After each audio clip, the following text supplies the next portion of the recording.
tertúlia. Meu boa tarde aí para todos. Hoje nós temos aí a curiosidade pesquisística dentro da cosmovisiologia, que é a condição reativa positiva de investigação técnica ou paratécnica da consciência, homem ou mulher, curiosa e interessada em tudo relativo ao próprio holopensene, no qual evolui. Agora, as pequenas curiosidades de todo dia, os fatos atrativos, os mini detalhes, o aguçamento da curiosidade, a fome de saber, o papel dos aparelhos e instrumentos na vida da consciência curiosa, a intensidade da leitura inteligente no micro-universo da consciência curiosa, a busca da cosmovisiologia, a amplificação do autodespertamento da curiosidade sadia onímoda. No fim, nós falamos, a curiosidade pesquisística, quando cosmoética, embasa a técnica mais eficaz para a consciência lúcida, homem ou mulher, alcançar a vivência plena, intra e extrafísica da cosmovisiologia. Você tem muita, pouca ou nenhuma curiosidade natural quanto às realidades existenciais. Sempre foi assim? Agora, esse é o verbete 1262, tem 3 páginas, 38 elogios e 5 máximas. É mais ou menos? Agora, se quiser aumentar, pode aumentar aí a filiologia, que faltam 3. Para você, eu quero te dizer, esse é do simples. E outra coisa, vocês escolheram bem, porque hoje tem menos tempo. Está entendendo? Coincidiu, né? Você acha que isso foi inteligência média ou foi mera interatividade? Hein? São 6 por quê?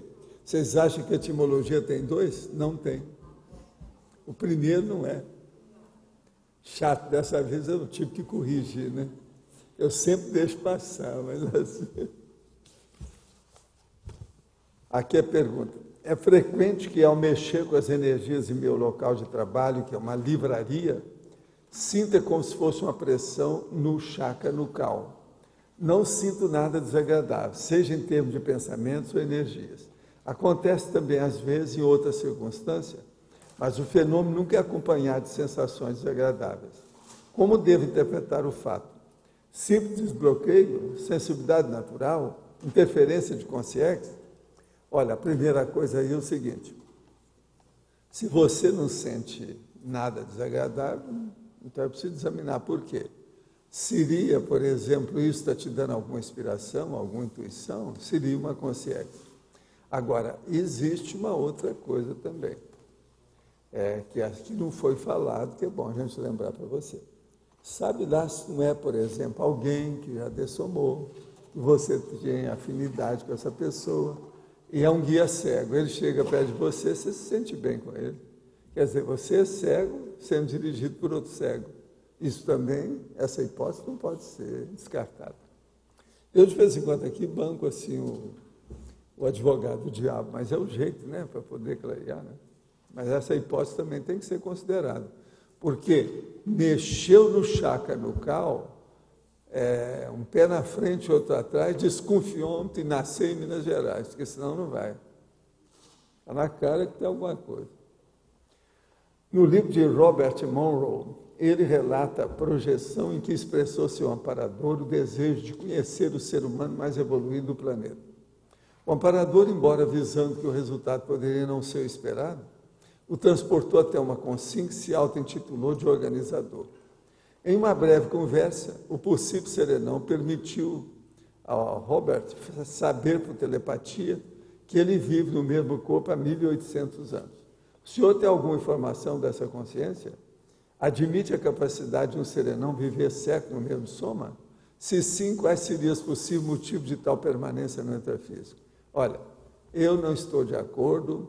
O Robert Monroe era ótimo, mas ele era engenheiro, ele não era do ramo, tinha muita bobagem. Ele falou aqueles negócios da ciência lá, a anticiência, subciência, aquele negócio, que ele achava que o processo todo da extrafísica era nessa base. Está cheio de bobagem. Então, o segundo livro dele está cheio de coisa grossa, de uma pessoa que não é do ramo.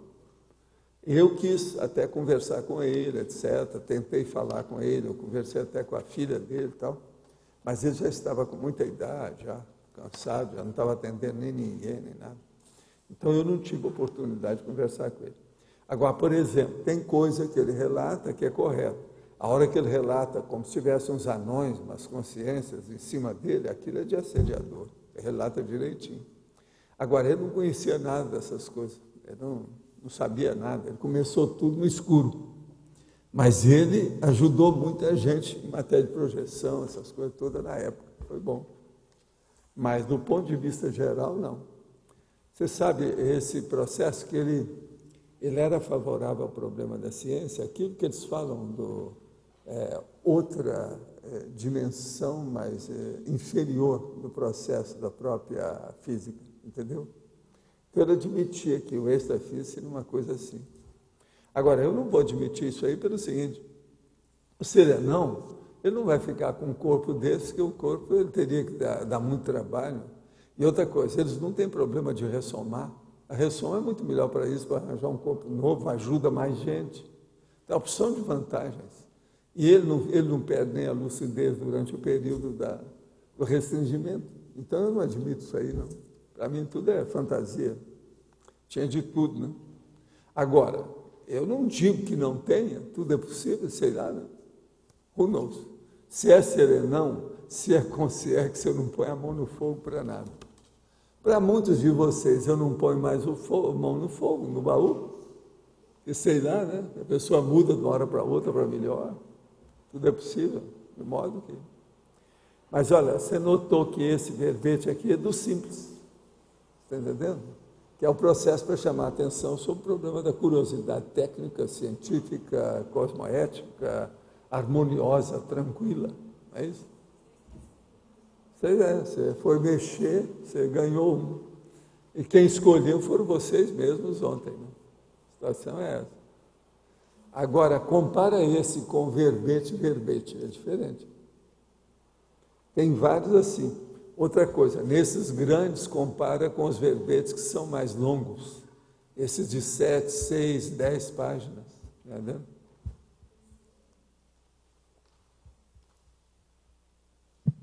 Eu pensei assim, ó, por exemplo, tem o verbete de antagonismo e tem vários verbetes, antagonismo midiático, tem uns antagonismo... 10. Então, aí eu pensei, o chave é o antagonismologia. É. E os outros não são tão Olha, simples. às vezes muda, às vezes não é bem o da ciência geral, não. Entendi, pode ser às um antagonismo, vezes é o substantivo simples. Tá. Antagonismo, por exemplo. Antagonismo pode Aí ser. varia, devido à conveniência da aplicação didática da ideia. Então, às vezes, eu mudo, né? É aquele negócio, eu não fixo muitas coisas. Tudo meu é instável devido ao processo das ideias. O conteúdo é que manda. Entendi. Como os conteúdos mudam, a instabilidade é um fato. Talvez nesse caso tenham três chaves, que são o homeostático, o nosográfico e o ambíguo, né? Esses são chaves, e os outros podem ser... Eu vou ver o neutro. melhor, entendi. Aquilo que eu chamo de neutro, que é o ambíguo. Tá certo? Agora, é interessante estudar isso aí, porque aumenta a sua capacidade lá dos dicionários cerebrais. Entende? Os dicionários ficam mais, vamos dizer, evidentes, mais claros. Uma boa parte das pessoas hoje tem dificuldade de distinguir, fazer discernimento entre os dicionários cerebrais. Os 4. Agora, veja, você já viu isso em algum livro? Não existe nada, né? Agora, dicionário cerebral, uma coisa tão lógica, por que é que não existe? É igualzinho o caso do Pensene, uma coisa tão óbvia, por que é que não existe? Não é isso? Mas, você veja, a gente vem para cá e as coisas vão caminhando sem ordem, sem lógica, sem racionalidade. Aquilo vai assentando, acumula e dá nisso. Então, todo lado que você olha tem lacunas. A Conscienciologia, dentro da Conscienciologia, eu procuro preencher essas lacunas, os gaps, entendeu? As brechas, aquilo que está precisa de pegar, né? Ficou no vácuo. Agora, veja, isso tudo aí é vácuo. Agora, o que eu acho estranho é o problema do dicionário cerebral. Como é que ninguém fala nisso? Não é estranho?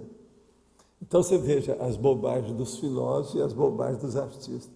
Falam nisso, mas não chega. Aquilo que é o sério, entendeu? O essencial da coisa não fica. Roda, não chega lá. Que é uma pena, né? Agora, eu acho que do jeito que nós estamos apresentando, eu estou criando problema para um monte de gente. Oportunamente, alguém vai ver isso. Sabe como é que é?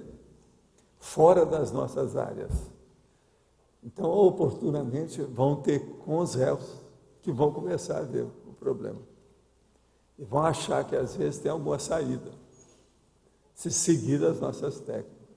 Então, isso vai ajudar. Aí é que é a esperança da Tales.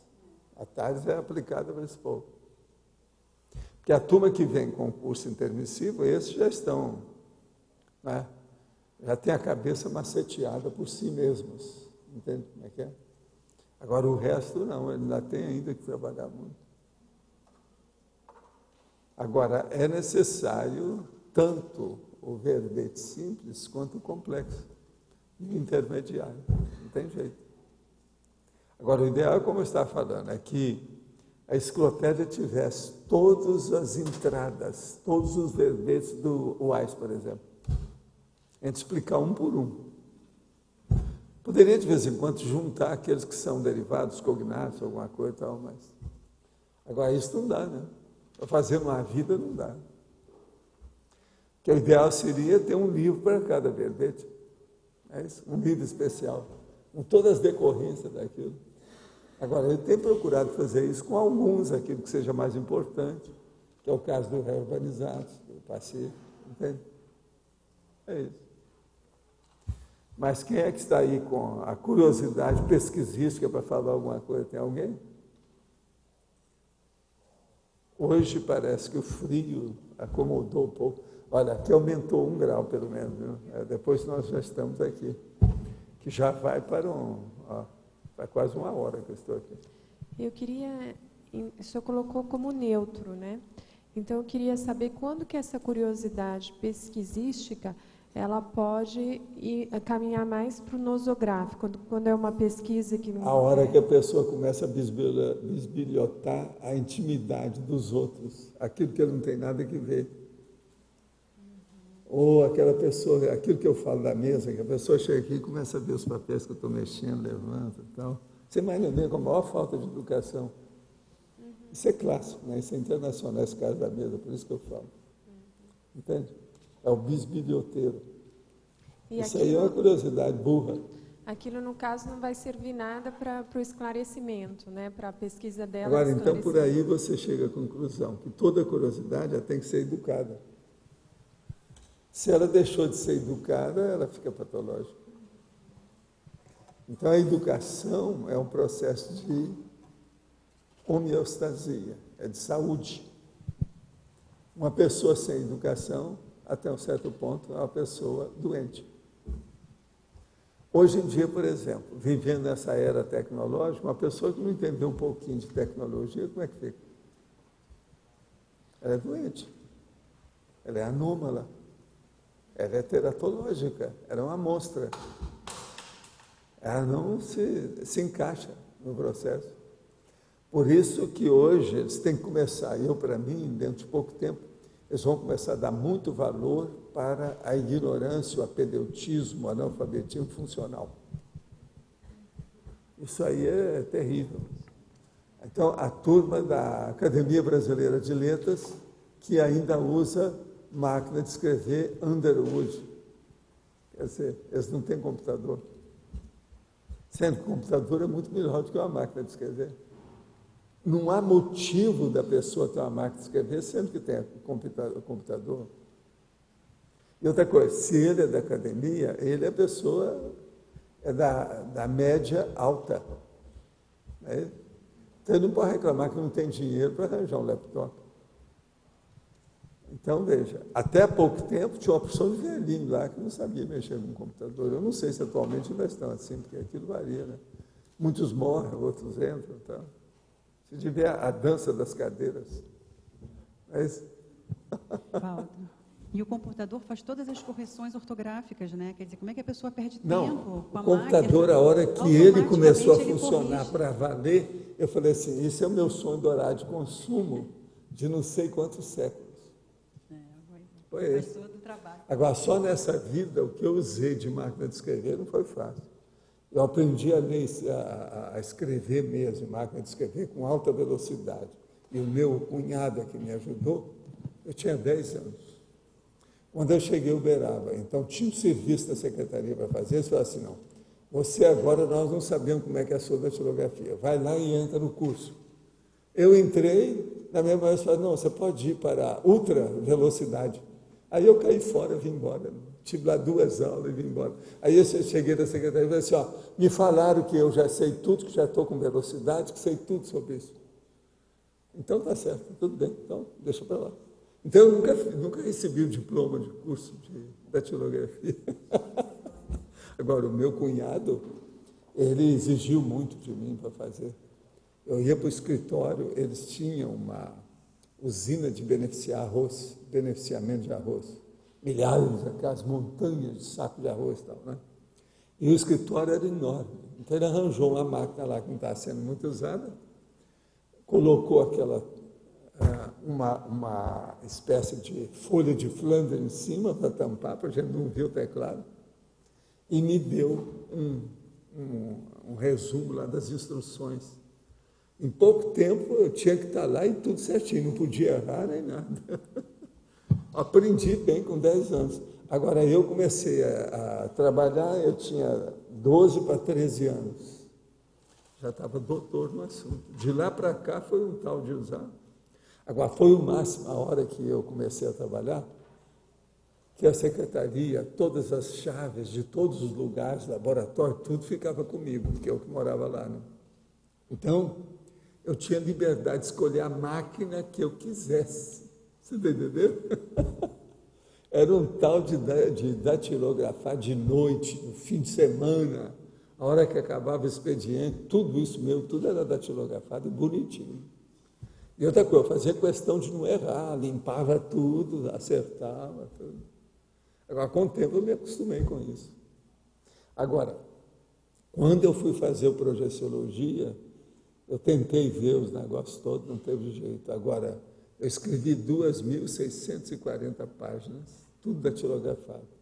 E tive que refazer isso durante as 3 vezes para acertar, para chegar mais ou menos em 900 páginas, que foi o que eu publiquei.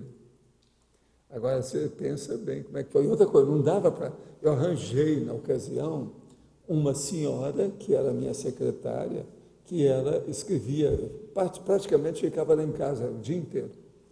Então, o que se passa? Foi ela que datilografou para mim aquele catálogo dos quadrinhos.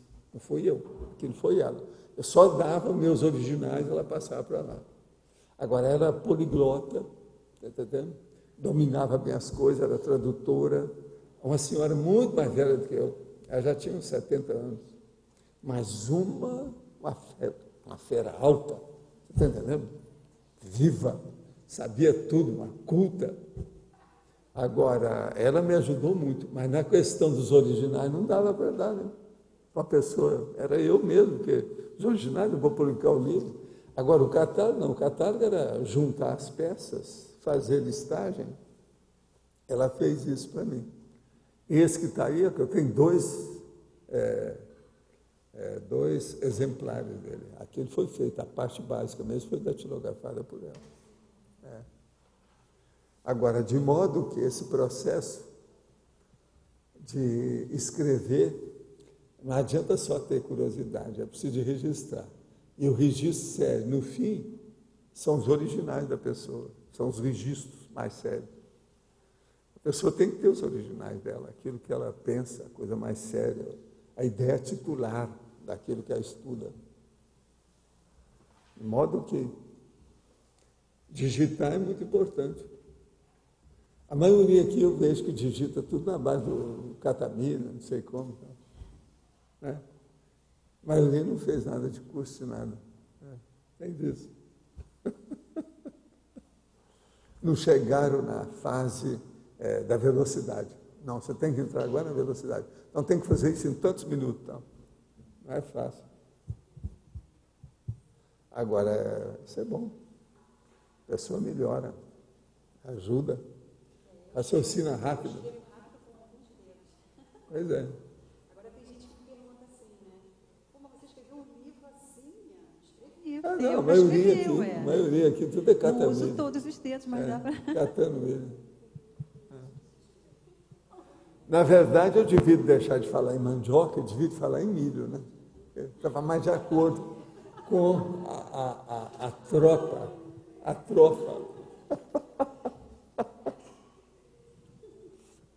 Sovaldo, sobre essa questão da curiosidade pesquisística, como é que isso acontece assim ao longo da evolução? É uma questão de aprofundamento, assim, quanto mais a consciência evolui, ou chega um ponto que a curiosidade chega um ponto que a curiosidade estabiliza? Ela fica cada vez mais técnica. E a pessoa vai querendo colocar a racionalidade em tudo que ela faz. Ela não quer desperdiçar mais energia, o tempo, a própria elaboração de pensamento com aquilo que não vai dar lucro. Então ela quer ver o fruto daquilo. Agora, por exemplo, isso é quando a pessoa já ultrapassou a ficção. Ficção, no caso que eu estou falando, seria literatura, literatice. Então, pegar uma coisa mais avançada, de substância, de conteúdo, que possa dar atalhos, encaminhar as pessoas. Um processo, enfim, de futuro, né? Que tenha evolução, que melhore o povo. Agora, esse limite do aprofundamento de um assunto, isso tem alguma dica de até que ponto isso pode atrapalhar a gente? Porque tem a coisa da expansão. Tudo pode atrapalhar se a pessoa deixou a paixão dela e ela começa a mexer com o processo intelectual. Mas aí ela fica encasquetada com um determinado tema. Pronto, aquilo ali pode criar problema para ela. Que é a paixão que voltou com outro nome. Você está entendendo? Que é uma tapiação. Então, até um certo ponto, isso é uma autocorrupção. E essas coisas existem. Eu não entendi. Como assim? Então, por exemplo, a autocorrupção, porque a pessoa chegou, ela simpatizou, ficou apaixonada de novo com alguma coisa. Porque o processo intelectual é o seguinte, você tem que chegar num ponto que você tem que ficar anódina. Quer dizer, totalmente isenta, imparcial. Você está equidistante daquilo. Isso é que a ciência sempre procurou fazer, que é o problema de ter a pesquisa não participativa. Isso é loucura, não existe. Mas agora, nós precisamos, de qualquer maneira, ficar equidistante. Totalmente equidistante. Você ficar totalmente longe de alguma coisa, sem influir no objeto da sua pesquisa, isso é impossível. Agora, a ciência acha que tem que bater nisso. Então, eles acham que você tem que fazer a pesquisa não participativa. Mas isso não existe, isso é conversa fiada. Só de você pensar, sua energia já entrou no objeto. Você já está funcionando ali. Então, isso é que é o sério, é essa equidistância, essa imparcialidade, essa isenção. Entende? Agora, a curiosidade nossa. Curiosidade é um processo que nasce emocionalmente, quase sempre. Mas vai chegar um ponto que a curiosidade se transforma na parte intelectual. Então, ela fica racional. Com isso, você começa a lucrar mais. Você deixa de ser perdulária. Então, o processo da perdologia, perdularismo, desaparece. Porque tudo seu está sendo encaminhado. É aquilo que nós falamos aqui. É o problema da confluência, a convergência. Tudo para o megafoco. Agora, você veja, o tanto de gente que é artista, ou, se você quiser, grande literato, e não tem convergência. Ele é dispersivo. Hoje mesmo eu conversei com um que teve aí uma cabeça, é um dos maiores que sabe mais escrever aqui nessa área toda. Ele veio aí por causa de um livro que ele está escrevendo uma coisa, mas veja, tudo na base de literatura ainda, o processo todo. Agora, essa pessoa tem livro, tem peça teatral, tem roteiro de filme, tem processo de escrever diariamente em jornal, com croniqueta e tudo mais, e um monte de coisa nesse sentido. Quer dizer, ele domina absolutamente tudo em matéria de comunicação gráfica. Está entendendo? No entanto, eu virei para ele e falei assim, olha, fazendo aqui o diagnóstico a seu respeito, você tem a síndrome de dispersão consciencial. E fui provando para ele, por A mais B. E você é hiperativo por causa disso. Eu já sabia que era hiperativo. Entende? É tanto que a Graça deixou até o livro dele, o livro dela, com dedicatória, eu entreguei para ele hoje, ele ficou todo feliz. Tal, que ele sabe bem o que é hiperatividade, conhece a Graça e tal. Mas então, por aí você veja. Agora, eu viro para ele e falo assim, olha, a coisa mais séria nossa é você ver o auto-revezamento. Olha a sua obra-prima. O que é a Mega GESCOM que você tem que caminhar com ele? Mas ele não entende nada da nossa área. Então, ele fica atônito, né, com o meu negócio. Assim, ó, literatura é literatice. Isso é bobagem. Isso é secundário. Isso aí é a periferia, é a superfície. Vamos entrar no conteúdo. Forma é secundário. Não é por aí. Agora, se você fizer uma mensagem mais técnica, você vai clarear mais o leitor, isso vai servir para a próxima vida. Você já está abrindo um caminho para você na próxima existência. Agora, não sei, né? A primeira vez que eu converso sobre isso com ele, pode ser que dê algum efeito com o tempo. Pelo menos a esperança é a última que dê soma. Vamos esperar e ver o que dá. Agora, literatura. E ele é bom. E eu falei com ele, não, você me dá tudo aí. Ele quer que eu veja um livro e uma fábula que ele escreveu para ver como é que publica. Vamos ver o que quer que dá com isso, a situação. Ele quer publicar pela editais? Não, ele conhece as coisas editais, as coisas todas, vamos ver o que vai dar. Mas ele tem tudo na mão, se ele quiser, as coisas todas. É de dentro aqui das nossas coisas, mas não é dos nossos, você está entendendo? Agora, isso todo dia tem gente assim, né? Igual esse livro que um dia desse eu falei aqui, que o homem mandou com a dedicatória para mim, e falou lá, livros que a pessoa deve ler. Está lá o Projeciologia, etc., colocou tudo lá. Tudo por fora. Esse da medicina, o homem é fora de série. Aquele livrão que eu mostrei aqui para vocês. Sobre a sobrevivência, um manual de sobrevivência que ele escreveu, mas aquilo é um tratado, é o máximo, muito bem feito. Médico, jornalista. Agora, é muito bom quando os caras mexeram com jornal e são médicos ou qualquer coisa nesse sentido. Ele veio me falar, falou assim, pois é, eu também já mexi com jornal, eu trabalhei nisso. Eu fui mostrar para ele, né, que eu trabalhei quando garoto, fui lá para ver, por causa da minha curiosidade, né, então eles foram me ensinar como é que colocava os tipos, aquele negócio de imprimir na base do tipo, que eu trouxe todo, fazia as carreirinhas, o negócio, tudo isso eu fiz. Eu era garoto. Ele começou a rir. Eu disse, eu também trabalhei nisso. Não, mas na sua idade não era possível, não existia mais isso. Eu disse, pois é, mas ainda existia. Interior, né? Sim, Estela. Pode falar? Pode. Quer falar, Cris? Eu conheci o Dr. Sérgio Teixeira, que te mandou o livro, lá no Rio. Foi? Ele atende quase no quarteirão onde era o Instituto. Perto da... Eu conheço, aqui ó, eu vi a cara dele, não, esse cara eu já conheço, eu já vi, ele falou que já me bem viu perto, também pessoalmente. O prédio que ele atende é ali no Obelisco. Bem Agora, pertinho. Ó, o livro dele está muito bem feito. É muito bom. Você viu o livro? Eu tenho o livro, porque eu fui ser atendida por ele, né? Eu marquei consulta, ele me atendeu e tal. E daí eu comprei o livro na época, faz uns 2 anos. O homem é bom, muito sério. É bom, muito bom o livro. Agora, ele fez a citação do Projeciologia, a primeira edição que ele tem. É coisa antiga. É de 86. Tipo a mesma coisa do Ais. Agora, a maioria viu o livro, viu alguma coisa que interessava, mas ficou só por isso. Agora, para mim, no Ais, eles usaram algumas coisas, só que tem que ainda não vi, não sei o quê. Isso aí eu não sei o quê. O que é que eles aplicaram, o que empregaram, eu não sei. Professor Walter. Sim. Voltando à questão da paixão, né, quando a pessoa se apaixona por um tema de pesquisa, quando tem recaídas, né, de paixonites assim, pelo tema de pesquisa, isso é devido ao quê? Inexperiência da pessoa? Ela ainda é muito jejuna nessa questão Quase da sempre, porque racionalidade? ela tem muitas vidas de artista, né? Ela não consegue ainda escapar totalmente. E na hora que ela fica entusiasmada, o entusiasmo puxa o tapete dela novamente. Agora, hoje você estava me falando que o seu curso sobre para-direito, não é isso que você está dando aí? Você está trabalhando no para-direito? Me falaram sobre o curso dela, disseram que é o seguinte, que a pessoa chega lá e a cabeça entra nos eixos.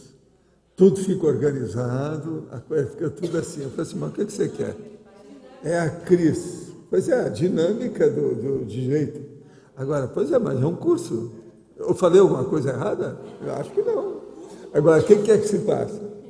Disseram que é o seguinte, que eles encaixam a consciência nos eixos. É como se acertasse o passo da consciência com a Cris. Agora, eu virei e falei assim, mas o que você quer? A Cris é advogada, sabe fazer os contratos. E é japonesa. Japonesa é doido, é isso aí. O que você quer? Mas, olha, eles gostaram muito, a turma está falando bem. Já é a terceira pessoa, estou falando nisso, que é a terceira pessoa que me fala de você com a sua organização lá. Diz que lá tudo é certo. Que eles comparam até com os outros cursos, que tudo é certo. Eu estava com vontade de mandar os professores dos outros cursos tudo aí no curso dela para ver o que é que tem lá para aprender. Deve ter alguma coisa diferente. Com ela deve estar na linha certa, a cláusula tal, a letra certa, deve estar tudo assim. Você está entendendo? O número exato não pode sair. Agora, assim, tem uma equipe extrafísica bem específica, professor Valdo, porque assim, eu dou uma dinâmica na terça também e essa na quinta. E assim, logo que a gente começou essa dinâmica de quinta-feira, ficou bem nítido que a equipe extrafísica é totalmente eles enquadraram diferente. Vocês. E você, com a turma, está enquadrando a turma. Foi bem interessante, porque logo no primeiro dia... Porque tudo é uma questão de enquadramento que ela está fazendo. Mas logo no primeiro dia da dinâmica, assim que começou a dinâmica, eu percebi que era uma equipe extrafísica totalmente diferente, e eles vieram assim, são pessoas bem sérias, com sexo bem sérias, e assim, olha, daqui não pode sair da linha, tem que ser tudo caminhar certinho. O cara lá de... Olha lá. O Zéforo. Ela guardou. O nosso chefe aí não guardou, não, mas você guardou. Mas é bem interessante mesmo o padrão das... Né? A Flávia está fazendo lá e tudo. Assim, é interessante para se pesquisar também, entende? Porque eu sei que não é só, agora, não é meu só isso, né? Deve ser a turma do Pontes. Do Pontes, né? O doutor Pontes que está te ajudando. E assim, realmente, a retilinearidade fica mais fácil de se pensar. Que, o Jaime, né, já foi embora, então vou falar uma coisa para você. Não foi ainda não. Não, vai. Ele, mas não está aqui agora. Não. O caso é o seguinte, o Jaime, o Éfora, esse aí, né, o Pontes, para mim, todos eles eram da turma dos jurisconsultos. Da turma dos jurisconsultos, né? Eu estive olhando por causa dos negócios do Jaime aí. Agora, tudo tem sua razão de ser, né? Agora, lá eles eram vários, tinha mais gente. Era um colegiado, onde é que estão os outros? O que aconteceu com os outros? Porque você sabe, uma pessoa entrou nessa, ela não sai, né, tão facilmente. Porque o problema do direito envolve muita gente. Envolve muito, assim, como é que seriam? Dívidas, né? Como depois a dívida começa a dar dividendo, vale a pena. Então a pessoa vem, ela se repete, ela entra nisso. Agora, preciso saber agora você, o que você tem no meio disso? Possivelmente você também devia ser uma das alguma dica? Só que tem que ler a homem. Você tem alguma dica? Aqui tem alguma diferença. Mas é o povo do jurisconsulto. Uma hora seria bom você estudar isso mais. Tá. Você vê a parte histórica e a parte técnica. Mas é bom começar lá desde a Grécia, né? O Jaime começou a estudar, porque eu falei com ele, os negócios. E hoje ele já está com uma visão maior do que aquilo que ele tinha. Você lembra que eu me dava o contra, até nas questões de obrigações? Então eu comecei a expor o negócio. Seria bom você ler. Ele leu, ele mudou uma opção de coisa para ver esse processo. Agora, isso, no mínimo 1.700 anos, né? De lá para cá, todos nós estivemos mexendo com isso. São 1.800 anos de algum processo. vamos dizer, de Iuris. Agora vamos começar a estudar desde a época da Grécia, né? Da época lá dos Seria Éforos, bom para né? você ver Esparta e Atenas. Agora, ver o negócio dos Éforos, principalmente esse. Porque os Éforos eram os magistrados de Esparta, né? Que eles vieram justamente para contrabalancear Agora, a Éforo questão da não é autoridade. Éforo, presta atenção. Éforo. É outra coisa. Vamos devagar com isso, não confundir os nomes aí que parece. Né? Vamos. Sim. Ontem, na energossomática, falaram que no campo também tinha um juiz, alguma coisa assim. Né? Não sei se é a mesma equipe aí. Só que eu não... É preciso saber o que é que teve como norma. Quando tem gente de direito, geralmente aparece uma norma básica, alguma ideia, como se fosse uma clivagem da ideia no meio das outras que clareou tudo. Você está entendendo? Como se fosse numa mata de pensamento, tudo desorganizado e desorientado, aparece uma clareira. Geralmente, quando aparece, eles fazem isso. Eles têm uma capacidade enorme para isso. São pessoas afeitas, às vezes em muitas vidas, a mexer com a ideia, aquilo que o povão gosta de falar, a titica da ideia. Você está entendendo? Quer dizer, aquela coisa menorzinha, o pior que tem, ele vai esmiuçando. Então, isso é muito sério. Entende? Mas é uma titica, em parte o povo tem razão de falar isso. Você está entendendo? É o detalhe. Agora, veja, é a técnica do detalhismo que eu uso. Então, por exemplo, esse seria uma técnica que a gente até poderia estar sugerindo para as pessoas pesquisarem lá na dinâmica do para-direito? Não, essa aí é a técnica, aquela que eu falo sobre o processo das retrocognições. A retrocognição feita pela leiturologia. Entendeu? É o que nós fizemos, por exemplo. O que é no laboratório de retrocognições? O que a gente colocou lá? Foi a leiturologia. É através de quê? Da música, de indicações da geopolítica de vários lugares, países. Outra coisa, a gente ia pôr até outras coisas, depois nós cortamos, porque estava demais. Ia colocar mapa lá, uma opção de coisa nesse sentido. Então, a leitura. Agora, para a pessoa se fixar naquilo que tem mais influência sobre ela. Em qual século que influiu mais? Porque toda a vida nossa, hoje, tem uma determinada vida num determinado século que ela influi mais nessa vida do que as outras. Todo mundo aqui é assim. E outra coisa, essa vida não é igual para todo mundo. Mesmo a família, às vezes, tem 5 vidas diferentes. Eu já estudei isso tudo, com calma. Você estava falando dessa técnica, né, que os jurisconsultos, o pessoal da área do direito utiliza, que vem a questão da ideia mais clara no meio do ela caos. Vem assim, ela vem perfurante. O nome que eu sempre usei foi isso. É a ideia perfurante. Ela vem, ela entra lá. É pior do que a ponta da broca do tatuzão, a pontiaguda. A gente podia sugerir, então, para as pessoas que estão fazendo a dinâmica lá do para-direito, para elas ficarem atentas se esse tipo de principalmente processo se é gente dentro do direito, porque é mais fácil se a pessoa já teve estudo da parte básica de direito.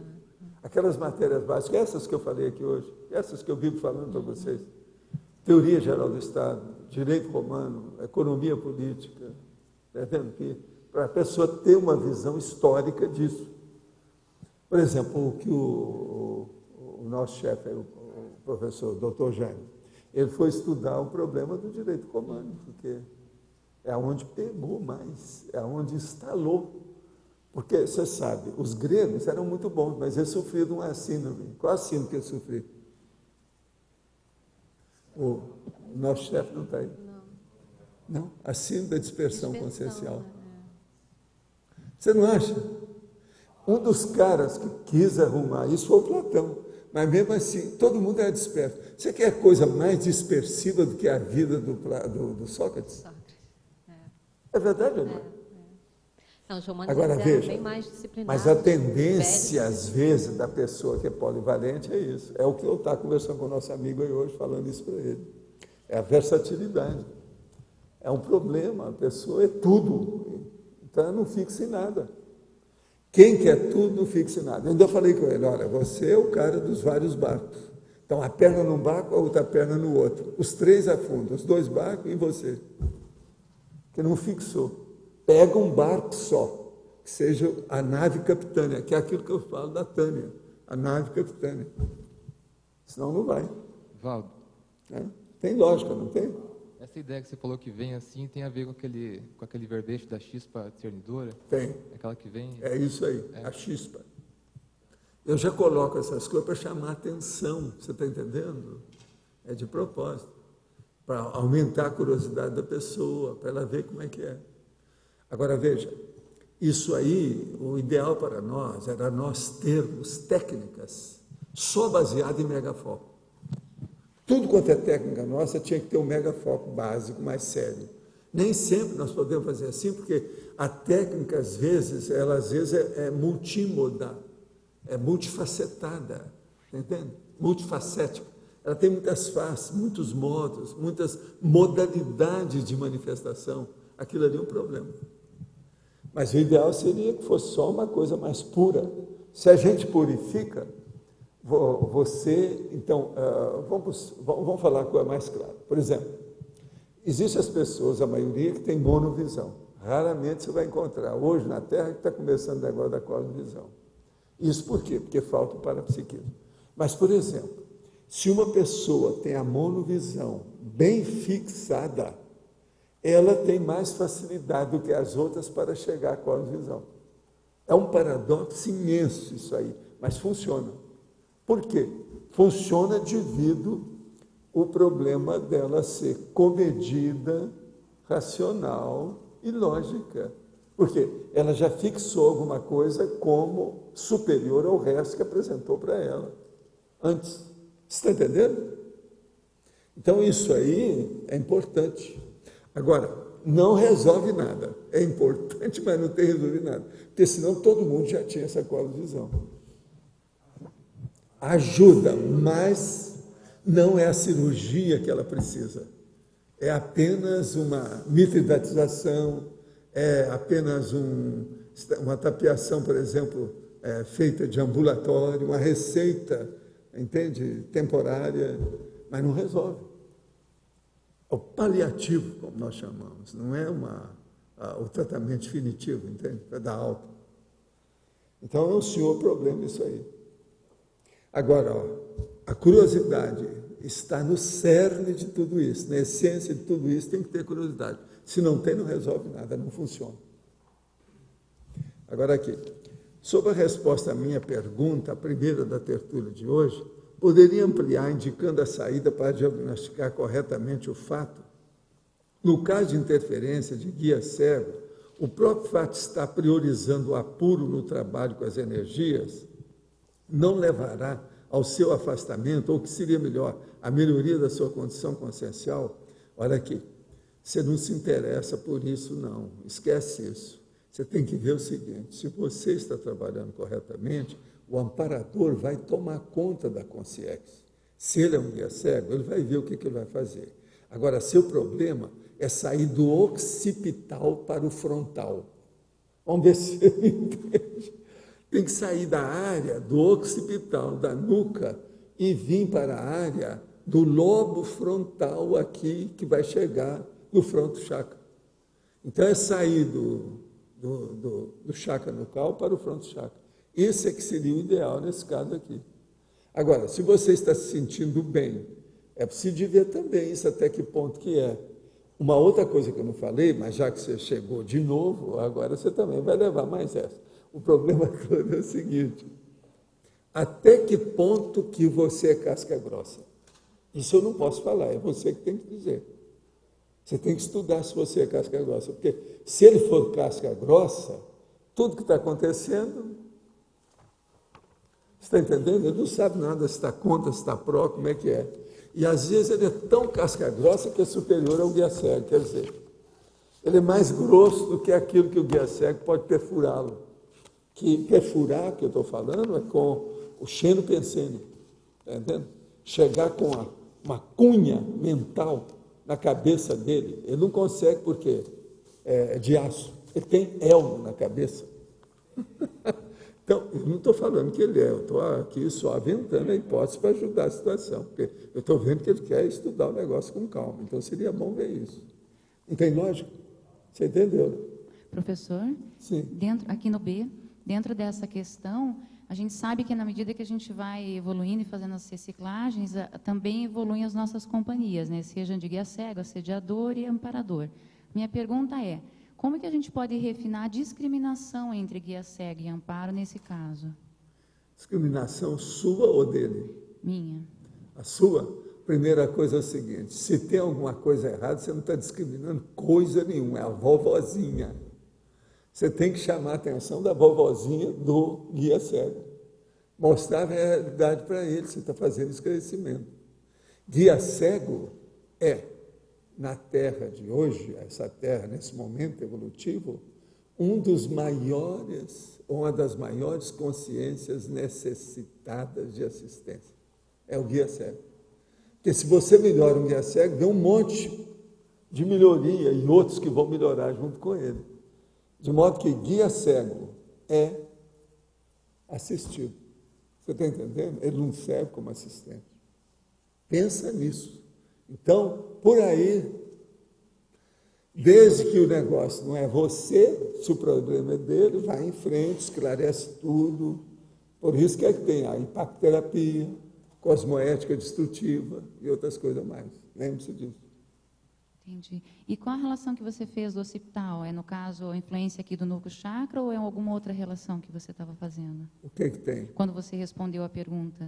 Não, o que eu estou falando é porque ele está sentindo o problema na occipital, na área nucal. Nucal mesmo. Então é preciso de ver, porque ali a maioria é quando a pessoa está em desenvolvimento e quase sempre nesse desenvolvimento tem guia cego, assediador, satélite assediador, concener, que é a consciência energívora, que não está sabendo o que está fazendo.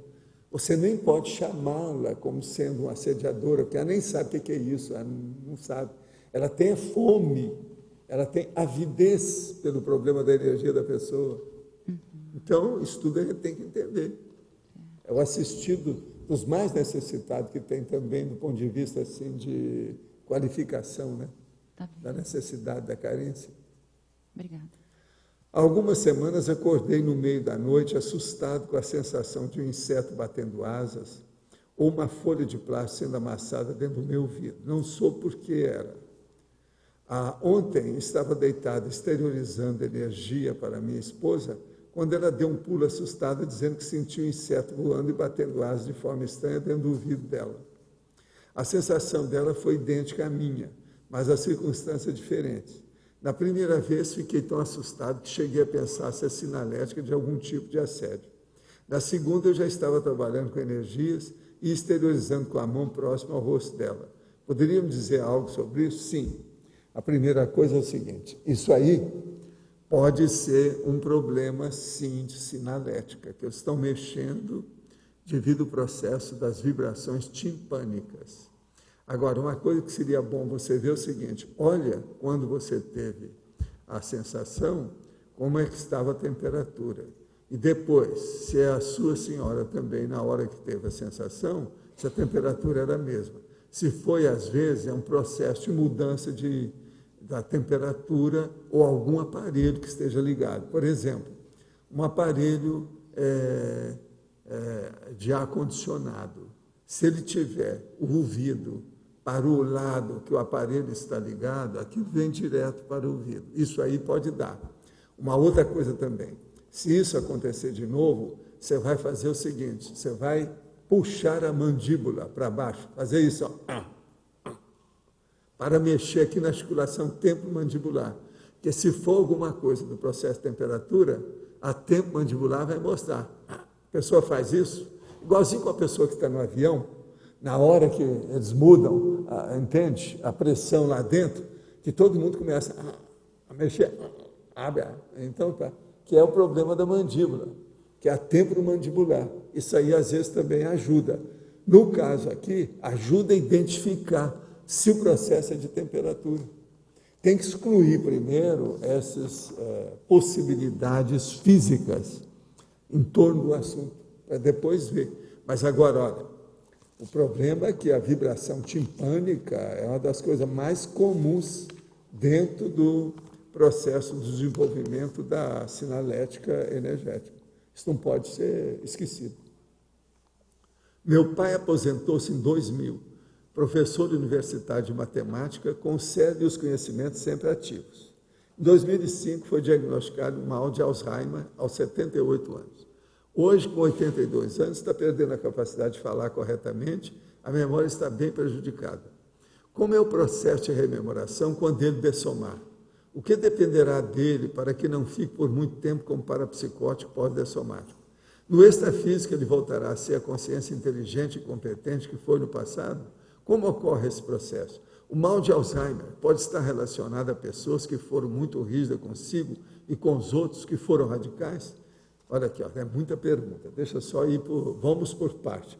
Como diz o Jack Estripador, vamos por partes.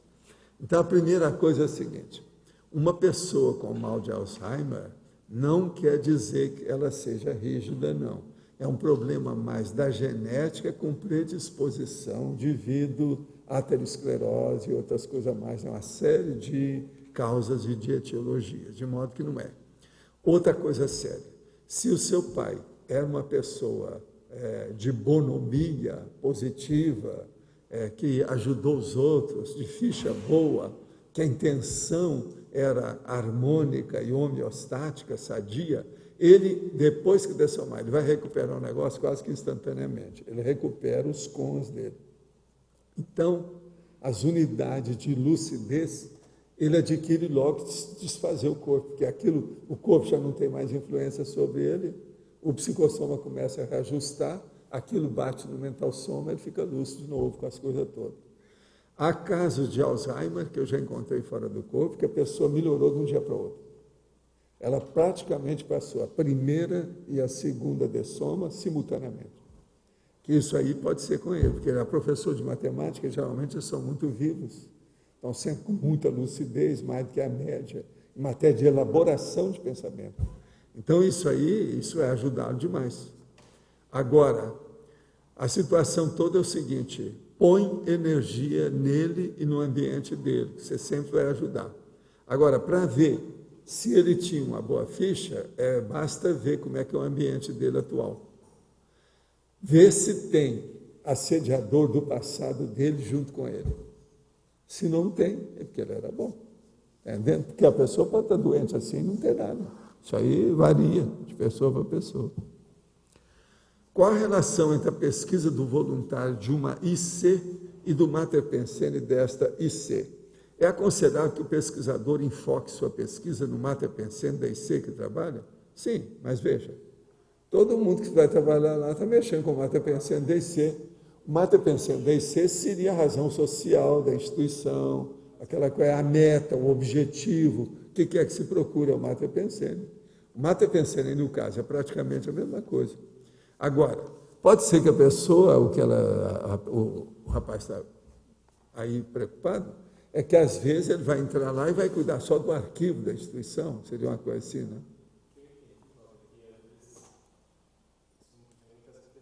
A pessoa quer pesquisar, por exemplo, projeção. Aí ela está tem o IPC e ela, em vez de ir para o IPC, está numa outra que o foco não é tanto a projeção. Entende? Sim. Então, dele ir para aquela que está mais... Mas se ela está lá na IC, ela tem que honrar a IC. Justamente, O problema é dela se mexer. Ou ele muda de IC, ou ele muda. Ela tem que se mexer. Agora, aqui a outra pergunta. Na definologia, o que acha de encerrar a frase colocando o ponto logo após a palavra tudo? Na definologia, em tudo, relativo ao próprio pensando, no qual evolui. Não estou de acordo. Foi por isso que eu fiz a redação. Faz a sua do jeito que você achou, corta a sua aí, mas deixa a minha em paz. Eu vou ler para você, você vai ver se eu tenho razão ou se ela tem. A curiosidade pesquisística é a condição reativa, positiva de investigação técnica ou paratécnica da consciência, homem ou mulher, curiosa e interessada em tudo. Agora, aí eu coloquei, relativa ao próprio holopensene no qual evolui. É de propósito, porque eu estou pondo o dedo na ferida, onde dói, no busilis, o nó górdio da pessoa, aquilo que ela precisa. E a curiosidade, ela tem que ficar mais centrada no megafoco do interesse evolutivo da pessoa. Tá certo? Tá certo? Agora, quem é que está aí com o microfone agora? Tem mais alguém? Como é que nós estamos? Pode falar. O senhor fez uma colocação ainda há pouco sobre um século importante, que faça uma vida num determinado século que ela reflui nessa vida atual. A minha dúvida é, no curso intermissivo, quando a gente faz a programação, existe um link específico com aquela vida para o que a gente precisa fazer? Quando a pessoa tem tempo de pensar nisso, porque às vezes ela está tão atônita e desassossegada com tanta coisa que não dá para ela perceber. Mas agora, com o passar do tempo, quando ela começa a trabalhar naquilo que é o mega trafar, que ela tem que combater, ela então vai ligar onde é que aquele mega trafar alcançou maior vitalidade. Aquilo então, você está entendendo? Reverbera. Aquilo então acaba batendo ali, é a ressonância do processo do passado. Mas quer dizer...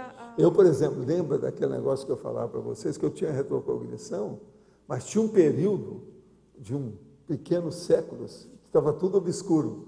Eu tinha receio, dali está o meu nó górdio, mas não era. Aquilo era desimportante, porque era apenas um processo de, vamos dizer, revalidação daquilo que eu vinha fazendo. Não tinha nada. Agora, foi um descanso. A hora que eu vi, você está entendendo que não era nada. Agora, assim, por hipótese, se a gente tem uma retrocognição, supostamente, com indícios de que foi promovida por um amparador.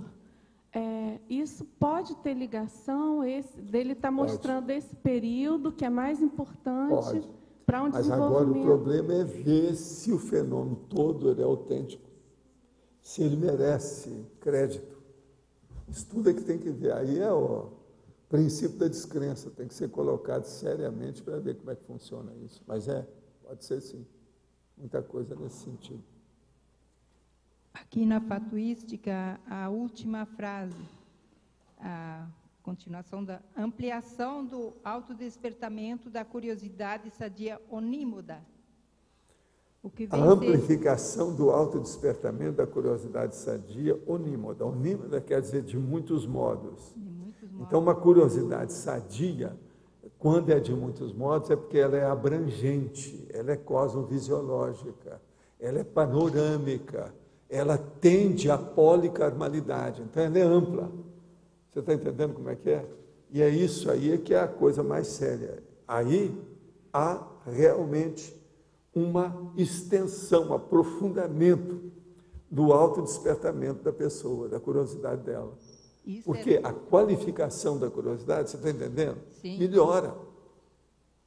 Agora, essas coisas que nós precisamos aqui, nós temos que ter uma curiosidade sadia e ampla, que ela pegue maior número de assistido. A qualificação dela seja edificante, construtiva, de desenvolvimento. E não uma curiosidade apenas de bom humor para o momento evolutivo, isso é coisa à toa e não resolve. Está entendendo? Tá certo. E muita gente tem curiosidade, quase sempre levado para anedota, às vezes ociosa, boba, às vezes sarcástica, irônica, e às vezes humor negro. Isso não leva a nada. A curiosidade, ela tem que ser produtiva, ela tem que edificar, ela tem que construir.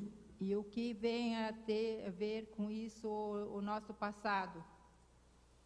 Isso tem que haver, porque se a pessoa hoje ela tem curiosidade, é porque ela tem uma raiz disso anterior. Está na cara, tudo é assim. Nada é criado de uma hora para outra, ainda mais dentro do sentido de curiosidade. E outra coisa, a curiosidade é sempre procurando uma coisa que é nova, por isso que é curioso, né? Agora veja, quando nós éramos gatos, quer dizer, dentro da gatologia, a gente já era curioso. Então você veja bem que esse negócio é muito antigo. As gatas de hoje já eram gatinhas há muito tempo, há milênios. Milênios e milênios, quem não sabe. As gatas de hoje, você é uma gata, que já foi uma gatinha. Tá certo? Valdo? É a vida. Aqui na 61, você tem na religiologia a lei do maior esforço. Aí eu queria entender a relação que a gente faz, como essa curiosidade sadia, pesquisística, no modo sadio, como é que você trabalha com isso? A curiosidade sadia é o seguinte: você procura, dentro do seu trabalho, um objetivo assistencial. Se você tem um objetivo assistencial, tudo que você for pesquisar, com a maior curiosidade, vai ajudar os outros. Ela é sadia. Mas eu digo, com essa questão lei do maior esforço, você vai... A lei do maior esforço é o seguinte: você procurar, primeiro, toda a lei do maior esforço é assim, procurar superar suas deficiências. E começa a superar, primeiro, as deficiências da sua emoção, depois as deficiências culturais, intelectuais, cognitivas suas, de cognição, de conhecimento. Sair do analfabetismo, por exemplo, funcional da coisa. Como é que fica? Uma pessoa, por exemplo, ela chegou à conclusão que ela tem que escrever uma opção de coisa. E ela não é boa para digitar, ela tem que melhorar a digitação dela. Aí ela chegou à conclusão que ela teria que entender um pouco mais de inglês, porque tem muita coisa que ela tem que pegar na internet. Ela tem que estudar o inglês. Então, veja, isso é a lei do maior esforço. É a chamada ação coadjutora, aquela que vem ao encontro do objetivo que você está desempenhando, ou que quer alcançar. Entende? Sim. Então, isso aí é a lei do maior esforço. Todos nós aqui, precisamos sempre de algo mais. Alguma coisa que é, vamos dizer assim, o anexo. Isso que eu chamo o adjutor, o coadjutor. Aquilo que vem. Você está entendendo?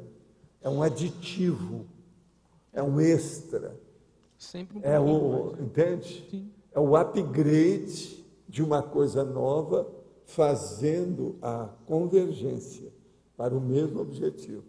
Então, é um enriquecimento pequeno, mas se você hoje tem um enriquecimento, amanhã outro, isso é a lei do maior esforço. Daqui a pouco você tem um enriquecimento enorme. De grão em grão, a galinha enche o papo. Você está entendendo? Sim, obrigado. Pesquisa a biografia de Oswaldo Cruz e sua importância para a saúde pública e gostaria de saber se há associação entre o seu trabalho com algum campo específico da Conscienciologia para o parasanitarismo. Poderia falar mais sobre essa personalidade? Olha, esse aí foi grande na situação, ele fez muita coisa, combateu muita coisa, na época foi fora de série. Agora, o parasanitarismo, eu sempre falei nisso aqui, porque era das coisas que eu sempre fui implicado por causa do interior, devido ao problema do contágio e da contaminação. Eu estudei muita gente que teve hidrofobia, a raiva, e isso aí é um negócio terrível. E outra coisa é o problema de tétano, e o problema da meningite, tudo isso, eu vi também muitos casos de meningite. Então, por exemplo, uma ala do hospital, ou um hospital inteiro, que seja sanitário, é o ideal. Agora, por exemplo, nós estamos vendo isso com a peste aí, né, da influenza. O problema está aí, é necessário mesmo separar o povo, ver como é que faz, não tem outra saída.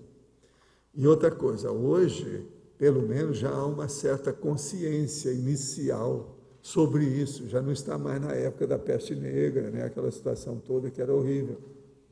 Então o povo já faz, as autoridades já vão para as mídias, já expõem a situação, já há campanhas com milhares de pessoas para ser vacinada, para ser encaminhada, para fazer isso e aquilo. Então isso já tem melhorado demais. Agora, tudo isso a gente deve a esse homem, Oswaldo Cruz.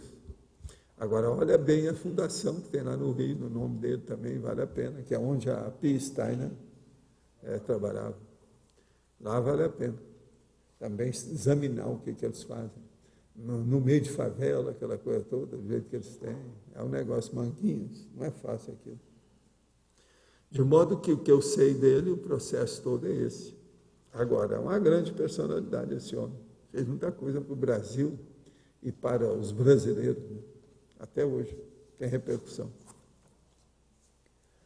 Quem é mais que está aí com o processo?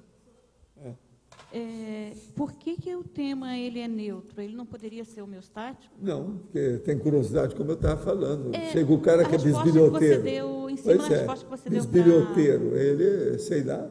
Porque ali em cima você colocou positiva, né? Ele está curioso para poder dominar a pessoa ou fazer fofoca a respeito dela. Fofinho, que é a fofoca intrafísica. Né? Às vezes ele está sendo acionado pela Fofex, de um guia cego que é a fofoca extrafísica. Peraí, eu não entendi. O guia cego provoca uma fofoca? Tem a fofinha e tem a Fofex. Tá.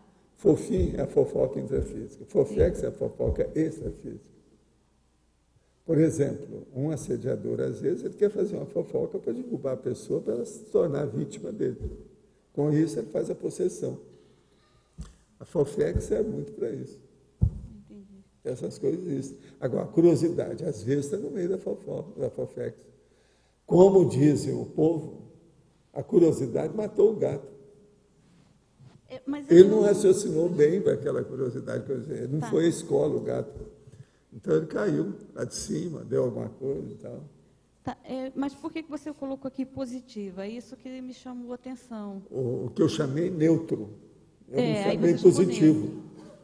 Neutro. Aí é neutro. Na definição, você colocou positiva. Não, a definição eu sempre faço isso. Eu quero chamar a atenção que o negócio é neutro, mas o que eu tenho que exaltar é a melhor coisa. Eu quero fazer é o quê? Esclarecimento.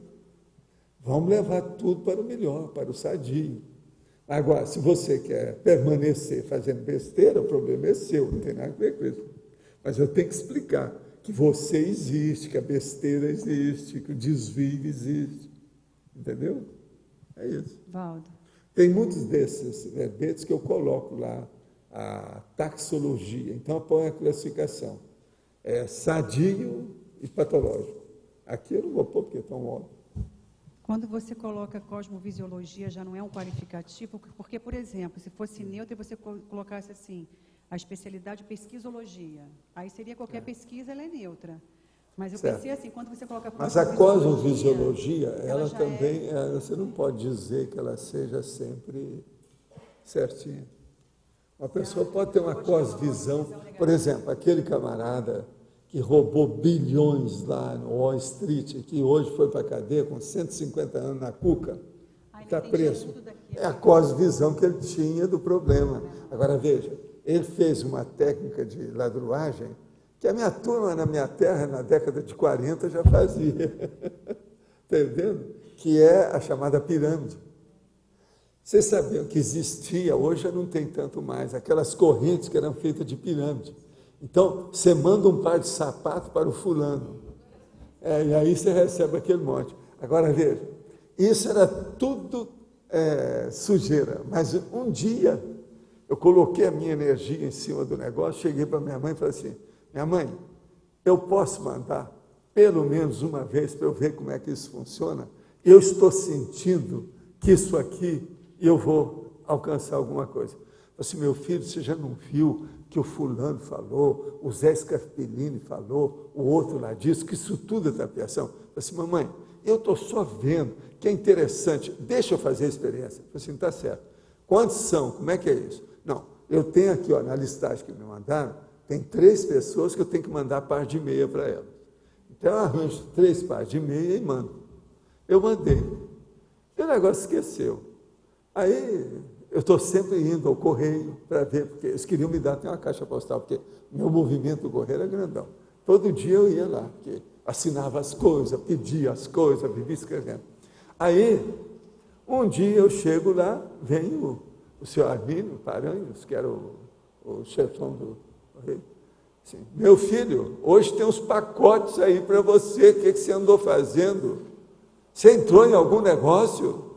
Eu disse, não, o senhor sabe, eu escrevo muito, eu tenho muita coisa, eu sou epistológrafo, porque eu gostava de usar a palavra que a minha mãe me ensinou, eu sou epistológrafo, eu escrevo muito. Quando eu levo em casa, coloco em cima assim, da mesa, chamo a minha mãe para ver o que era. Eu recebi 168 pares de meia. Agora, nunca mais eu julguei que eu não sou besta. 168 pares de meia. A minha mãe, eu virei para ela e falei assim, a senhora dá aqui, porque tinha meia de mulher, meia para pessoa de idade, meia que tinha elástico, meia que não tinha, meia de uma cor, meia de outra, meia esporte, meia soquete, meia de cano longo, meia não sei de quê. 168 pares. Tudo, praticamente, veio tudo uma vez, assim, aquele monte. Fez aquele monte assim, ó, em cima da mesa. A minha mãe falou assim, meu filho, eu não entendo você. Não entendo. Como é que é possível uma coisa dessa? Aí ela falou assim, não fica falando aos outros, não, porque senão todo mundo vai entrar nisso, ninguém vai receber nada, depois todo mundo vem reclamar de você aí. Não fala nada disso, fica quieto. Aí ela começou a dar presente para todo mundo que não tinha meia, e havia as meias de criança, aquilo ajudou muito meia de criança. Os meninos, na época do frio, ela começou a distribuir aquele monte, deu para todo mundo lá. 168 pares de meia, nunca pude esquecer esse número, não dava. Era uma montanha de meia. Eu virei para minha mãe e falei assim, a gente pode pôr uma loja. Uma loja de meia, já tem um estoque, está tudo aqui. Agora, vocês sabem, nessa ocasião eu devia ter 8 ou 9 anos. Mas o meu movimento do Correio, eu movimentava aquela agência do Correio lá, que era um negócio. Pois, o senhor Armindo queria me dar uma caixa postal, arranjar. Eu falei assim, não, mas eu não tenho dinheiro para sustentar a caixa, tenho que pagar. Tal. Eu não podia gastar dinheiro por causa dos livros, né? Que isso. Outra coisa, você há de ver, eu procurar os selos que eram mais baratos. Não, mas quantas gramas? Como é que é? Para não gastar o dinheiro com a correspondência. Olhava tudo. Como é que era? Quanto que era? Entende como é que é? O mínimo possível. Negócio sério. Mas, gente, então como é que é? A curiosidade. Nós ficamos aonde mais? Quem é mais que está com o microfone? Tem mais alguém? Estou vendo aí quem é que está aí hoje. Existem pessoas que pesquisam, existem pessoas que leem menos, mas assim, o que lê, com aquilo que lê, produz mais. E muita gente que lê muito e produz menos. Qual é a diferença? Assim, por que uma pessoa que lê muito, às vezes, não produz tanto? A primeira coisa, às vezes, é a dificuldade da pessoa expressar o pensamento dela. Ela pode ser boa de ler, mas não é boa para redigir. A pessoa que redige, ela tem mais vantagem que a maioria das pessoas todas. Que redige? Que é o que eu estava falando hoje com esse nosso amigo aí, que escreve todo dia com uma facilidade enorme. Ele escreve corretamente, tudo claro, todo mundo entende. Ele faz o que ele bem entende. Que é a técnica dela ali, ó, ela também é boa, né? Então, essas pessoas são espontâneas demais, você sabe, se não tiver cuidado, são até problemáticas. Que ela fica espontânea demais, daí a pouco enche muita linguiça, escreve em excesso, vai dar a graforragia, entendeu? Ou graforreia. A pessoa tem a grafomania. Às vezes dá a grafomania. Vocês sabem que até hoje eu recebo carta de pessoas com grafomania, né? Ontem mesmo eu estava levando uma carta lá para baixo. Hoje de manhã também ainda mexi nisso.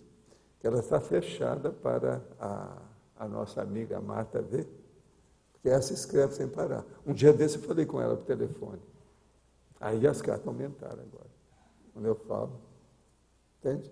A pessoa precisa disso. E outra coisa, ela escreve, é difícil, é à mão, não é, ela não sabe digitar, não sabe nada. Para uma pessoa que escreve mais fácil do que pesquisa, como é que pode incentivar a pessoa a pesquisar mais antes de escrever? A primeira coisa é dar um jeito, ver se ela escreve digitando. Essa é a primeira coisa. Segundo, ver o que ela escreve.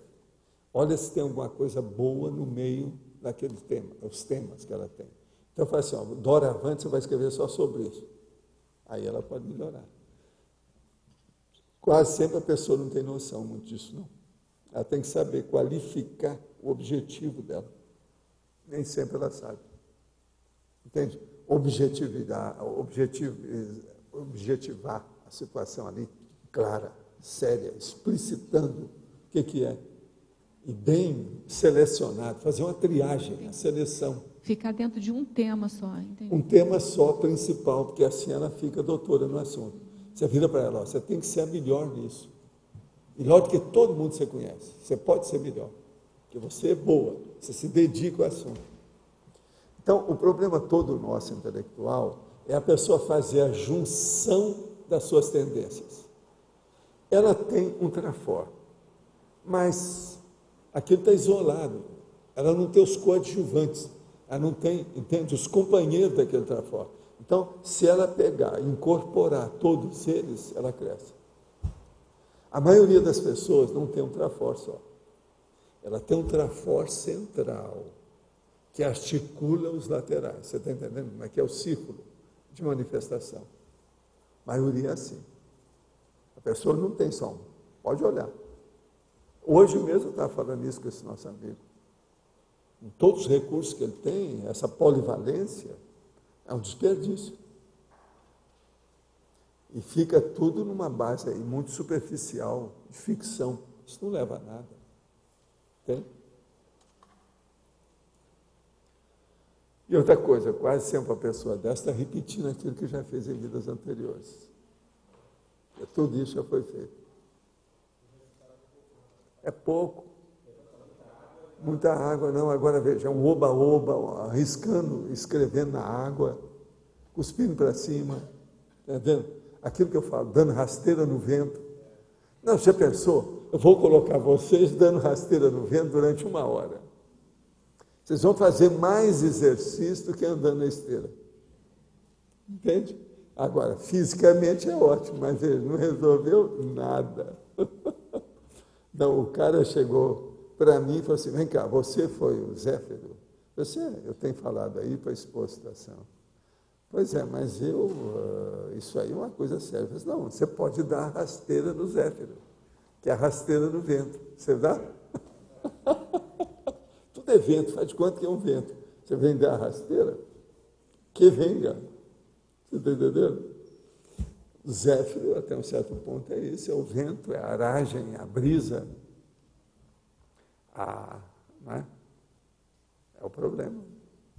Tem vários nomes para isso, mas eles são esses aí. O que mais tem? Tem mais alguém com algum problema aí? Quem que ficou mal parado? Está tudo claro? O Luiz hoje ali está só rindo, ele não falou nada. Só rindo. Não chegou nem a soltar uma gargalhada, só rindo, quer dizer, sorrindo. Está só sorrindo, tá certo? Valdo, então vou perguntar aqui sobre a dinâmica do para-direita que a gente estava falando, né? Até que ponto que a personalidade do IPCOM qualifica o trabalho? Porque, assim, as pessoas falam assim, não, isso é dos amparadores, esse padrão de organização. Não, o problema todo é o seguinte, o IPCOM qualifica o trabalho se ele é, de fato, tecnicamente, o epicentro. Se ele é o epicentro, ele qualifica ali.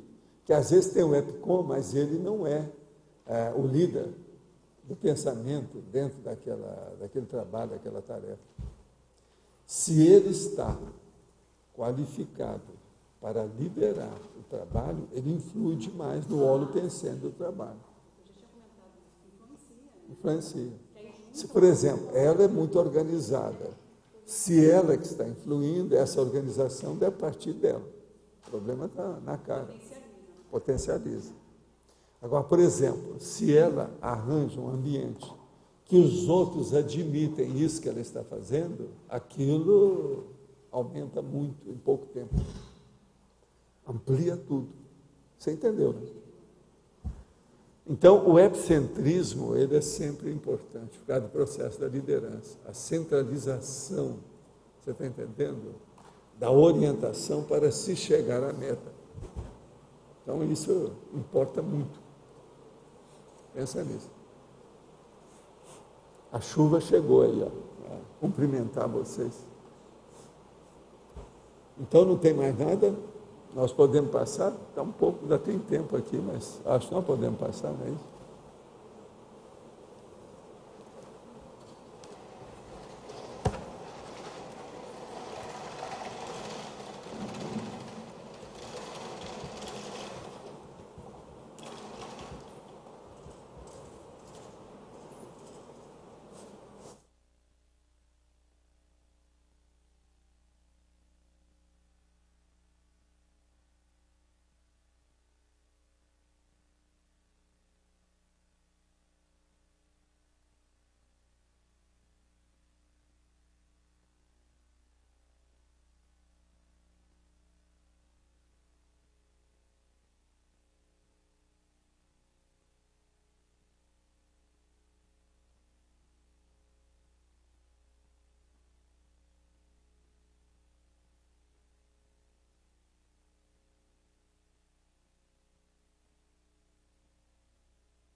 Au.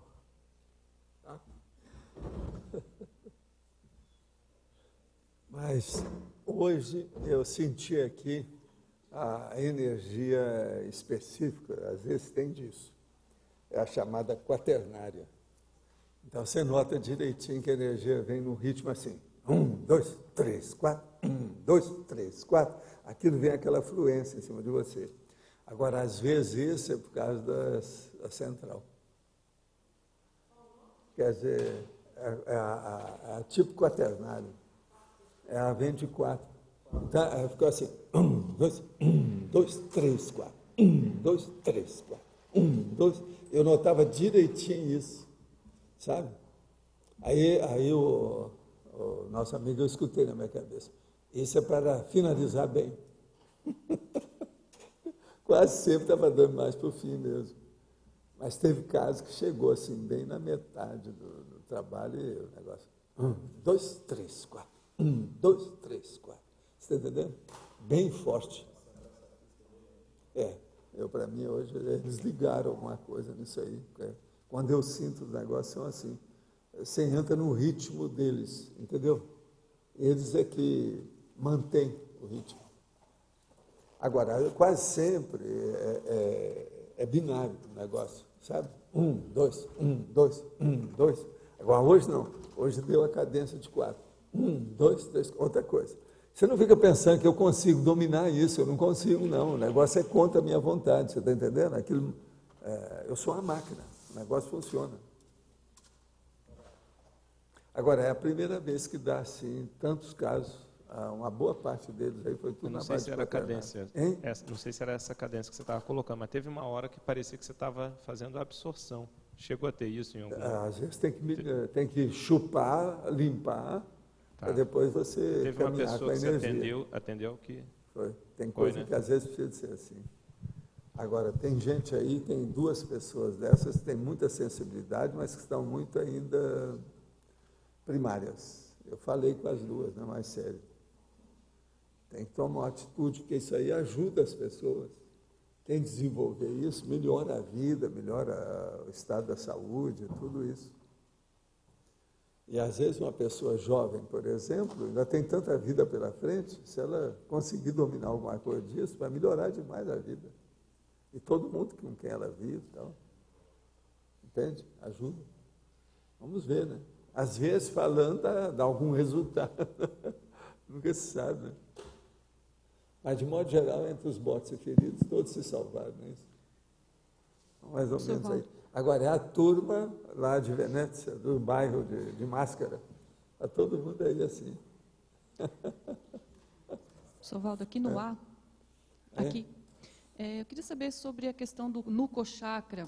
A pessoa que ainda tem muita percepção no Nuco Chakra, isso significa que ela está num padrão menos, assim, mais denso? E como que ela faz para mudar, fazer essa mudança para o Fronto Chakra que o senhor falou?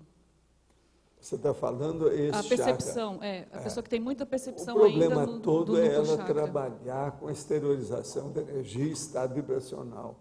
Primeiro tem que ser iniciativa dela. E aí os amparadores entram para ajudá-la. Mas o caminho básico mesmo é ver. Ela trabalhar com isso. E outra coisa, examinar por que tem, às vezes, algum ataque no processo. Tudo tem alguma razão de ser. O que ela está fazendo que provoca aquilo? É bom dar o diagnóstico, chegar à conclusão, identificar a causa. Entendi. Isso é a pessoa que tem que fazer, porque é ela que está pensando, ela que sente, ela que faz. Entende? Entendi.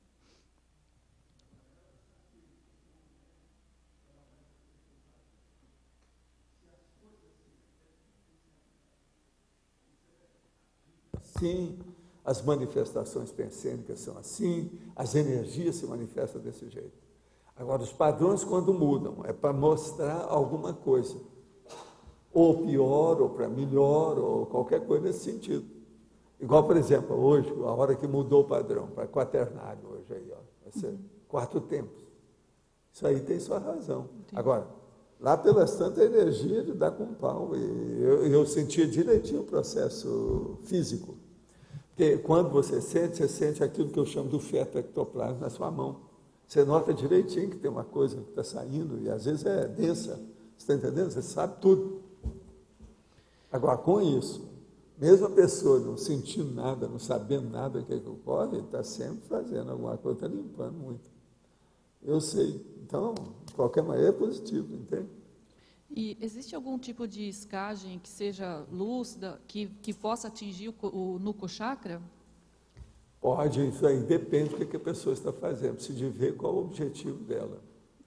Se ela identifica a causa daquilo, tem que ver que é alguma coisa que ela está procurando.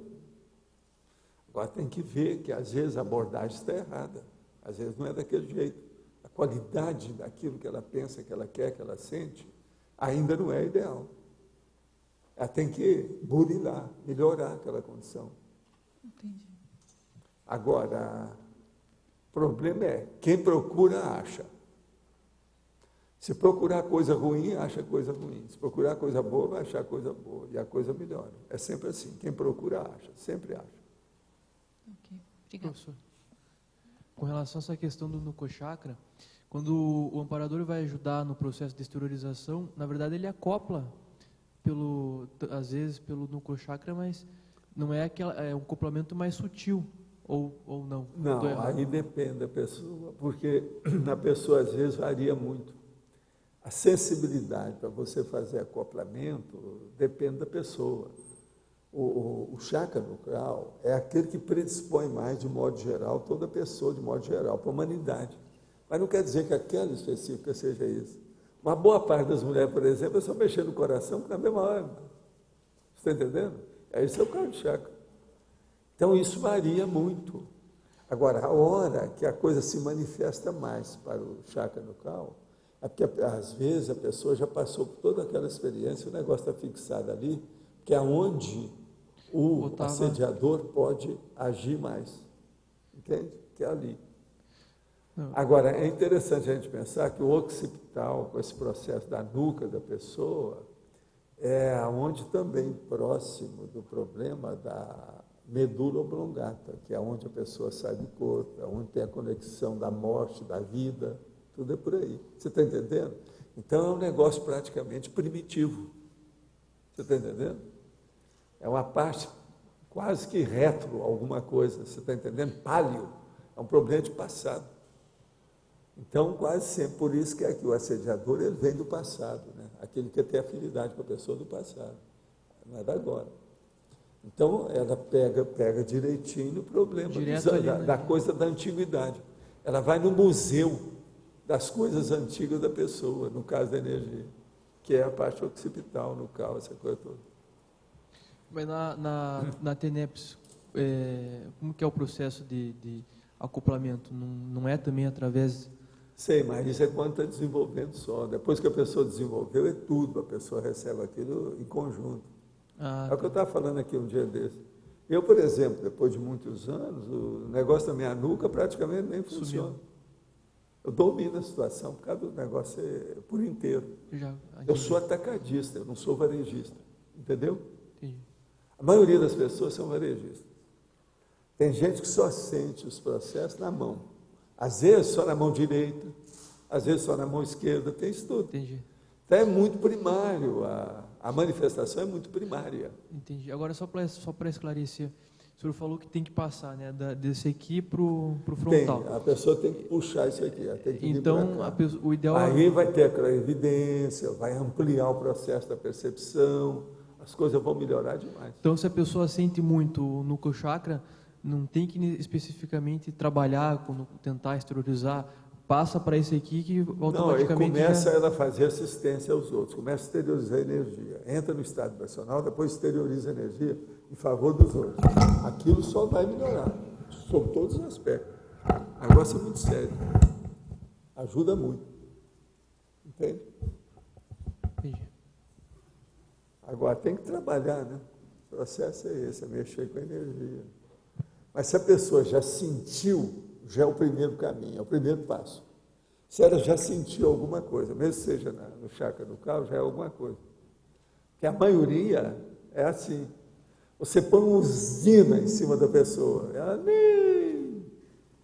ela entra do jeito que ela sai. Aquilo não sensibiliza, não vibra, não dá alteração. É normal, a hora que começa a mexer muito aqui com esse chakra, pode dar dor de cabeça, pode... Não, qualquer coisa que for mexer com as energias no início pode ser desagradável, desconfortável para a pessoa. Depende do nível. Porque às vezes ela está tão carregada, cheia de bloqueio, com má intenção, milhões de coisas, o que você quer? Ela não pode se sentir bem. Entendeu? Vai dar incômodo. Vai mexer, vai feder. Vai mexer, vai ter pus. Você está entendendo? Vai mexer na infecção, na inflamação. O negócio não pode chegar nem perto que dói. Às vezes o problema é esse, é igualzinho a cirurgia. Agora, quase sempre, se há muita energia, como é o nosso caso aqui, a pessoa pode se sentir desconfortável no primeiro minuto. Depois aquilo supera, porque vai limpando. Entende como é que é instantâneo? E é tudo feito rapidamente. Porque nós não precisamos de tempo para fazer essas coisas. Tudo que é da consciência é super instantâneo, é fugaz, é rápido, alguma coisa, tudo funciona mais rápido. Paulo, a gente em sala de aula, né, trabalha com circuito fronto-coronochakra. Algumas pessoas falam que é bom trabalhar o circuito, eu nunca tinha feito isso, é fronto-nucochakra. Existe realmente, se é bom para desbloquear? Não, se a pessoa precisa muito da história, se ela ainda está indo em convalescência, se ela está desenvolvendo, se ela é primária, novata, aí trabalha com jejuna, esse fronto-nucochakra, é o noviço. Aí tá. é importante trabalhar tudo aí na história, mexer lá atrás, para tirar os bloqueios do processo. Uma boa parte das pessoas tem um bloqueio esparramado nos dois hemisférios cerebrais. Agora, isso quase sempre vem do chakra nucal. Entendeu? Então, os nossos comerciais, por favor. Obrigada. As pontuações da tertúlia de hoje foram 17 votos online, 8 perguntas respondidas online, 17 perguntas presenciais, 91 assinaturas no livro de presença, 10 praticantes da técnica de Invexis, 2 voluntários das Invexis. Hoje vamos ter 2 recados, Telma acoplamentário, Marcelo Silva, autopesquisa projeciológica. A eleição do verbete para amanhã, autoabrangência, autotortura, esbanchamento consciencial, fator ambíguo, holomaturologia, linguagem corruptora, linguagem mental somática, mega retrocesso, megatolice indefensável, microuniverso intransitável, papel social, prestação de trabalho, previsão da autossobrevida. Boa tarde a todos. Queremos fazer o convite para o acoplamentário que acontece no próximo final de semana, de sexta a domingo, 17 a 19, e o tema vai ser anticonflituosidade, com os epicons Moacir Gonçalves e Alcir Alves. É importante frisar que o curso e o laboratório ele tem o quê? Tem o objetivo de estimular o desenvolvimento parapsíquico interassistencial. E, entre outros objetivos, desbloquear e ativar o frontochakra e aplicar técnicas de assimilação e desassimilação simpáticas.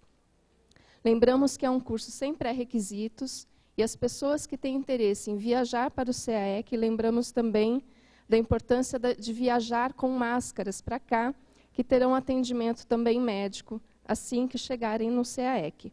Mais informações no telefone 3525-2652 ou também pelo site do CAEC. Ok? Obrigada.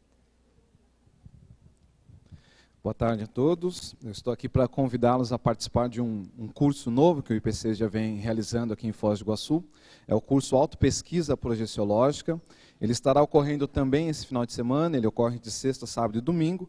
Ele tem como pré-requisito que a pessoa já tenha feito o CIP, ou que, se ela esteja fazendo o CPC, tenha feito até a 20ª aula.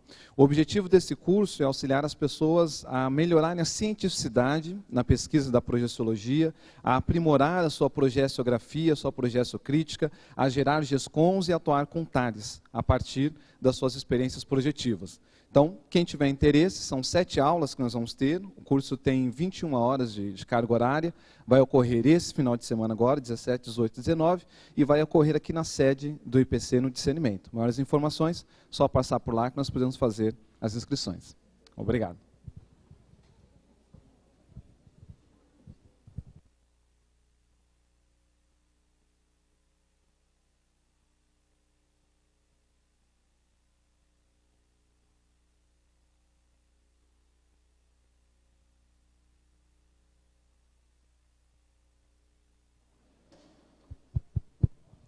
O verbete vencedor para amanhã é holomaturologia com 11 votos. Obrigado e boa tarde a todos.